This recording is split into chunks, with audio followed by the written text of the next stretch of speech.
What's up, my brothers and sisters? It's Christian Gamer Foxtrot here, and today I just have a short video to help you in the faith.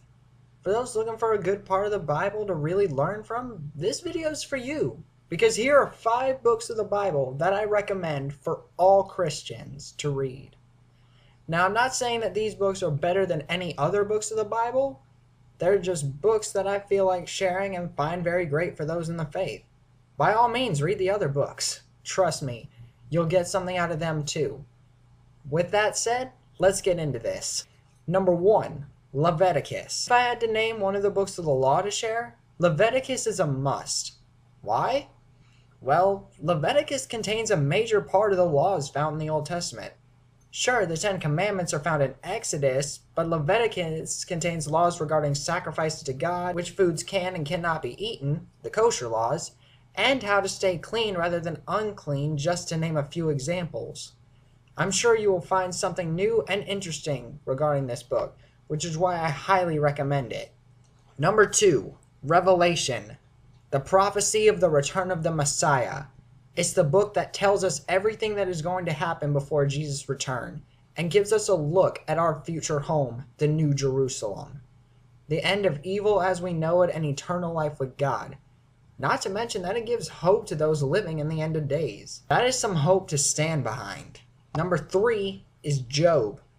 If there was ever a book to describe faith in harsh conditions, Job is the perfect answer. A godly man having everything taken away from him becomes riddled with a terrible disease, and yet he still praises God. Because of his faith, he later gets everything back, and then some. No matter how hard life hits you, Job is a clear indication that things get better if you have faith. We may not understand why God does things, but God does have his reasons. And in the end, even if your life is going terrible, God will make something good out of it if you keep your faith in him. This book pretty much answers the question, if God exists, then why does he let bad things happen to good people? I'm pretty sure I already gave the answer just by talking about this book. Number 4 is Proverbs. Even non-believers will tell you that King Solomon was one of the wisest men to ever live, and the majority of this book proves just that. This book is mostly about how to live your life in the most spiritually way possible.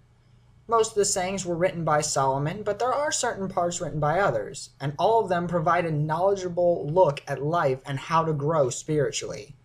No matter how many times you read it too, Proverbs will always have something new to teach you about wisdom and spiritual growth. Number 5, the Gospel of John.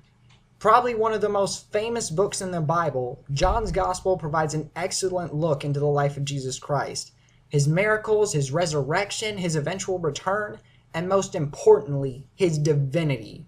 Out of the 4 Gospels, John's is the one that most claims severely focuses on Jesus' divinity. The first chapter paints a clear picture of how Jesus is God, the 14th calls Jesus the way, the truth, and the life, and let's not forget about the most famous verse in the Bible, John 3:16. If there was ever a book to prove Jesus' divinity, well, other than the obvious, the entire Bible, it's John's Gospel. And there you have it. My 5 books of the Bible that I highly recommend to all of you. I'm sure that you will get something out of all these books that will help you in your walk with God. Also, if you have any other books that you think I should have listed, please leave them in the comments down below and I will be sure to read them. Maybe I'll make a part 2 of 5 more books. With that said, thank you for watching and have a God bless day.